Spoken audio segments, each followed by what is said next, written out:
Safety always comes first. Nothing's more important than those kids out there. And much of that safety depends on the quality of equipment. Helmets, face masks, and more, all up to snuff, ready to protect our youngest athletes.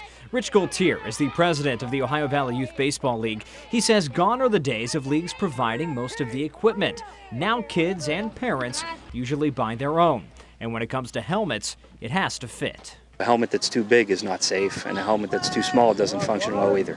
You want to buy something that's comfortable so that the athlete actually wears it. That's important, right? And then something that's durable, that's going to last for a while. Dr. Justin Baker is with Trinity Sports Medicine. He says there are no magic helmets that protect from head injuries all the time, but they do have to be durable.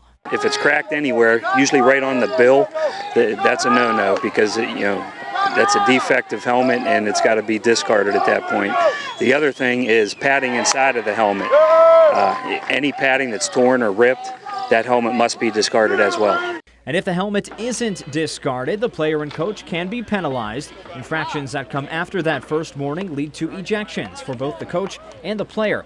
Helmets are just the beginning. Some leagues require rubber cleats over metal and outlaw certain types of bats. There are also rules about face masks, not just for hitters, but fielders as well.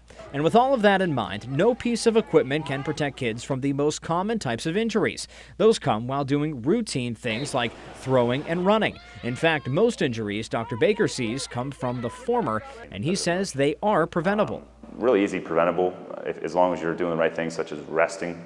If you notice arm pain, you want to try and decrease that repetition. Base running is a close second. A lot of hamstring strains, and that's typically from people that are, you're kind of sitting on the bench warming up, maybe you're a little cold, and then you try and sprint to a base after you hit a ball, or you're going from first to second. When it comes down to it, Baker says parents need to pay attention. If your child is complaining about a sore arm or anything else, don't be afraid to take them to the doctor if they have some pain, because a lot of times you just kind of say, oh, I'll just suck it up, it'll be fine. But in fact, there typically is some sort of inflammation or some sort of strain that's going on underneath there.